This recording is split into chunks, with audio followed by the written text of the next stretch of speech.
আসসালামু আলাইকুম, কেমন আছেন সবাই? আশা করি ভালো আছেন। আলহামদুলিল্লাহ আমি ভালো আছি। তো আজকে যে এখন বাজে 10টা, তো ওই যে 2টা পেঁপে গাছ আমার মা এনে দিয়ে আছে। ওই পেঁপে গাছগুলো আমি এখন লাগাইতেছি। প্রতি বছরই কিন্তু পেঁপে গাছ লাগাই, অনেক হয় না।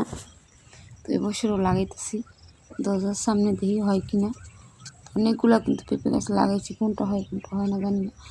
আর আমি পেঁপে গাছ লাগালে বেশিরভাগ পেঁপে ধরে না। যাই হোক, এখন লাগাইতেছি, যদি বাঁচছে তো বাঁচবো। এখন কিন্তু সকালবেলা, তো পানি দিতে হইব। আর এইখানে আমি একটা লাগাইতেছি, আর আরেক দরজার সামনে একটা লাগাম।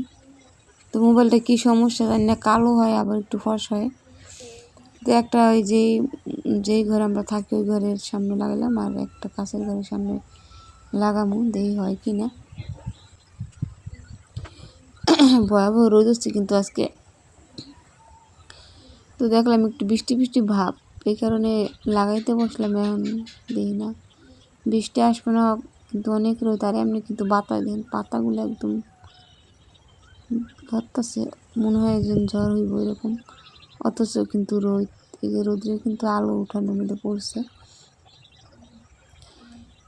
তো কোনো জিনিস লাগাইলে কিন্তু হইলে ভালো লাগে, আর না হলে কিন্তু একটু ভালো লাগে না। গাছ হোক বা মুরগি, হাঁস মুরগি যাই পালা হয়, যদি ওগুলো হয় তাহলে কিন্তু ভালো লাগে নিজের কাছে, পালতে ইচ্ছা করে। আর না হলে পালতে ইচ্ছা করে না। তো এই যে আমি গাছ লাগাই রাখি, এখন আমি যে চকে চলে আসছি, দেখেন চকের আবহাওয়াটা কত সুন্দর। আর এখানে কিন্তু মানুষ পাট বুনছে। তো নদীর ওপারে যেই পাট, ওই পাট কিন্তু বড় হয়ে গেছে, দেশের পাটগুলো একটু ছোট ছোট। তো এই চকে এই রোদের মধ্যে আসার কারণ হলো কি, কিছু আমি শাক নিয়ে উঠে, লাল শাক। আর এই লাল শাকগুলা কিন্তু একসময় বুনছিল, গত বছর বুনছিল। বোনার পরে বাতি হইয়া দানা হইয়া বিছে পড়ছে নিচে। তো এবছর পাট বুনছে, পাটের মধ্যে যে বৃষ্টি পাইছে, বৃষ্টির মানে এই পাটগুলো শাকগুলা জ্বালাইছে। দুই একখানটা বেশি জ্বালাইছে, দুই একখানটা একটা একটা জ্বালাইছে। তারপরে মোটামুটি কিন্তু অনেক ভালো হয়েছে শাকগুলা রকম। আর যেমন রকম তেমন লাল টকটকা। এগুলো কিন্তু একদম আসল লাল শাক। তো এত বেশি রোদ আর বাতাস, তো আমি কিন্তু একদম অবস্থা আমার বেহাল হয়ে গেছে। আর শাক টুকাইতে যায়, আর শাক মানে অনেক সুন্দর, তো টুকাইতে ইচ্ছা করে। তো এই তো আমি টুকাইতেছি, কিছুক্ষণ পর পর আড়াই যাই, আবার আসি। তো ওই যে একটা ঘর উঠেই রাখছে চকের মধ্যে, ওই ঘরটাই দেখা যাইতেছে। ওই দেখেন কিছুক্ষণ পর পর আমি হারাই যাই, আবার উঠে আসি। তো শাক কিন্তু আমি টোকাই যে নিয়েছি, আর আমি একদম ঘাইমা চেহারা চূড়া ফুলে গেছে কিছুক্ষণ সময়ের মধ্যে। তো ওটা আর দেখাইনি। শাকগুলা কিন্তু একদম টাটকা লাল টকটকা। আর এগুলো রানলে কিন্তু ভাত মাখলে অনেক লাল হয়ে যায়। আমি আরেকদিন আইনা খাইছিলাম, বেশি একটা মজা লাগে নাই আমার কাছে। তো আজকে কিন্তু আমার মাও কিছু শাক টোকাই নিছে, আমিও ভাবলাম যে আইনা খাই। তো ডাক্তার বলছে লাল শাক খাইতে, শাক পাতা বেশি খাইতে। তো আমার কাছে কিন্তু ভালো লাগে না। যাই হোক, ওগুলো বাইসা গেছে নিয়েছি। তো এখন আমি রান্না করতে চলে এসেছি। আর কিরানমু ভালো লাগে না, মাছও বেশি ভালো লাগে না খাইতে। ওদিন মাছ টানছিলাম, তো মাছ কেমন জানি গন্ধ আসে, খাওয়ার পরও গন্ধ আসে। তো আজকে কিন্তু এই যে শাকগুলা বাছা হয়ে গেছে। আর আজকে আমি রান্না দুন্দুল দিয়া, অনেকদিন যাব দুন্দুল খাইতে ইচ্ছা করতেছে, একদিন রাঁধছি ভালো লাগে না। তো আজকে আমি দুন্দুল কাটমু হয়তো দিয়া। তো প্রথম আগে আমার দাদিরা দুন্দুল মানে 2 পিস করতো, আর কেঁচা তারপর শুধু দুন্দুল একদম ভুনা করতো। তো ওরে নাকি খাসি বলা হয়। তো ওই রান্নাটা অনেক বেশি মজা লাগছে, অনেক ভাত খাওয়া গেছে। কিন্তু এখন যদি ওরকম করে রান্না করি কিন্তু মজা লাগে না। আর মুরব্বিরা আগে রান্না করছে, হেরাও যদি এখন রান্না করে মজা লাগে না। তো আমি কিন্তু আজকে এই জন্য ভাবলাম ওরকম করে, একবার ভাবছি ওরকম রান্না করবো, আবার ভাবলাম না ওরকম রান্না করার দরকার নেই। তো চিংড়ি মাছের শুটকি আছে, চিংড়ি মাছের শুটকি দিয়ে আমি দুন্দুলগুলো রান্না করবো ছোটো ছোটো করে। এই জন্য আমি কাইটে নিতেছি। তো কাইটে নেওয়ার পরে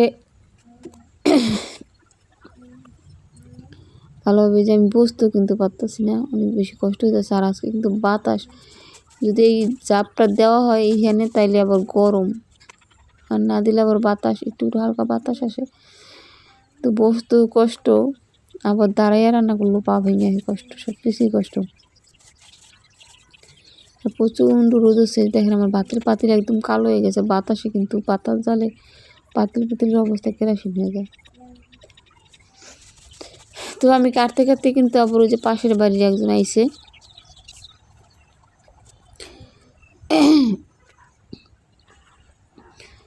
কি দ্রুত চলতেছে, এরকম করে তাড়াতাড়ি হয়ে গেলে তো কাজই হইতো, তাড়াতাড়ি কিন্তু হয় নাই। তো এই যে দুন্দুলগুলো কাটা হয়ে গেছে, তো দুন্দুলগুলো কাইটা কুইটা আমি সব কিছু রেডি করে নিতেছি। আর গাছের এই যে আম পড়ছে, দেখছেন আমের অবস্থা, আমটা কিন্তু দেখতে অনেক সুন্দর। কথায় আছে না, উপর দিয়ে ফিটফাট ভিতর দিয়ে সদরঘাট। তো কিছু আম গাছে হয়েছে, আমগুলা খালি মানে ফাইটা ফাইটা পড়ে যেতেছে। আর এক গাছের আমগুলা এমনি দেখা যায় পাইকে আছে, পাকে নাই, ভিতরে একদম পোকা। তো আমি রান্না করতে করতে পাশের বাড়ির ওই যে একজন আসলো আমাকে বসেই, তো উনি আইসা কথা বলতেছে। আমি দুন্দুল কাছে বলতেছি চিংড়ি মাছ তো রানবেন, এম করে কাইটেন না, মানে ভাজির মতো করে কাইটেন। তো আমি আবার ওগুলো ভাজির মতন করে কাটলাম, আর কথা শুনে আমি হাসতেছি। তো উনি কিন্তু এই জায়গায় আসে, ওনার বাপের বাড়ি এই জায়গায়, শ্বশুর বাড়ি থেকে আসে। তো আমার বাড়িতে যেহেতু ওয়াইফাই আছে, এই কারণে আসলে এই বাসায় আয়া পড়ায় জামাই লগে কথা কয়। তো ওয়াইফাই পাসওয়ার্ড নিচে কথা বলে।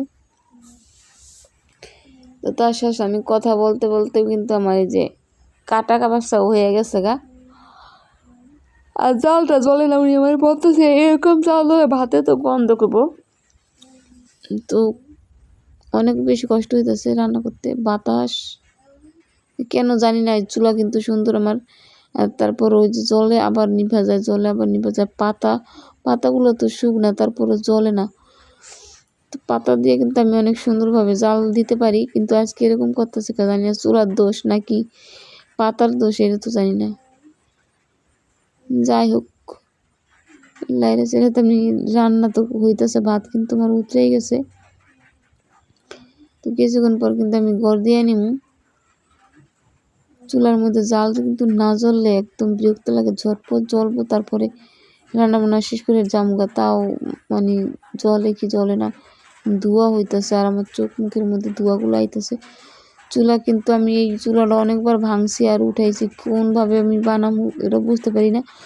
তো এইভাবে কোনভাবে আমার সুবিধা হয় এটা আমি মানে করতে পারতেছি। তো আমার কাজকাম, যে কোনো কাজকাম করলে কিন্তু মানে সুন্দর যদি না, আমার ওটা ভালো লাগে না। তো এই যে কথা বলতে বলতে কিন্তু আমার রান্না শুরু হয়ে গেছে, ভাতটাও গদ্দা নিয়েছি, পেঁয়াজ নিয়েছি, আর এই যে রান্না করে ঢালাইছি। তো ভালো লাগলে লাইক শেয়ার কমেন্ট করবেন, সাবস্ক্রাইব করে